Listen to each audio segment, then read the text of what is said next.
Assalomu alaykum hurmatli Biyagimiz Denochyanchi kanalining obunachilari. Mana bu yil bir tipgina magnoliya ko'chatini ham ekdik. Mana shunaqa gullar ekan. Bu 3 yilligi. Mana bu qatorda malina ko'chatlarini ekdik. Malina ko'chatlari ham uyg'onibdi. Mana keyin endi buni o'taqdan tozalasak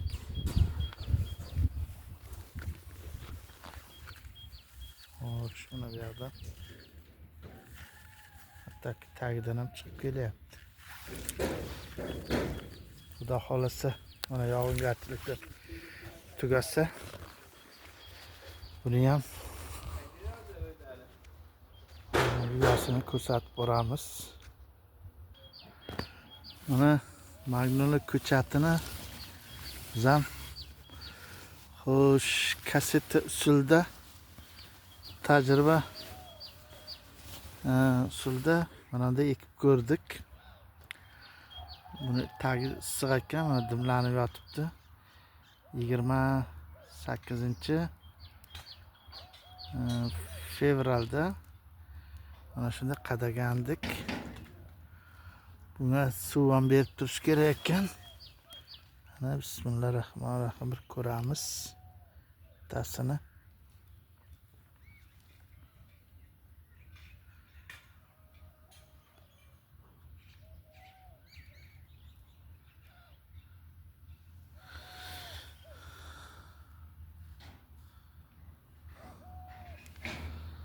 Xo'p, mana tomirlar chiqibdi.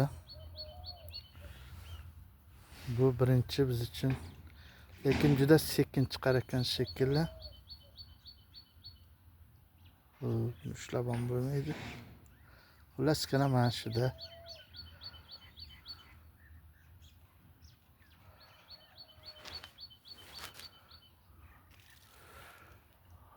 Mana ikki dona tomir ham chiqaribdi.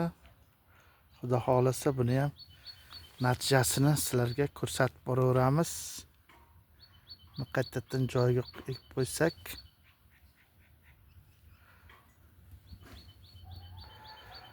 Xo'p. 65 ta kasetaga ekdik, tavakkal deb Allohga. O'tlar o'sib chiqibdi birinchi. Endi xudo xolasa bir namgarchilikni sug'arib ham qo'ydik. Namgarchilikda uzmang deyishyapti. Quvvatsoylik do'stimiz ukamiz mana shuni maslahat yo'l yo'riqlar ko'rsatdi. Mana bu ustidagi agrovolokna tagi bilan ustiga uni ustidan klyonka bilan dimlab qo'yibmiz.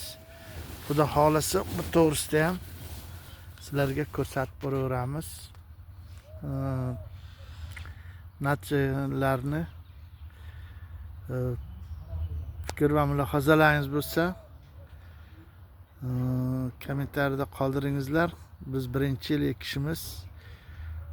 Fikrlaringizni yana nimalarga amal qilishimiz kerak va nima ishlar qilishimiz kerak shu to'g'risida aytib borsalaringiz maqsadga muvofiq bo'lardi.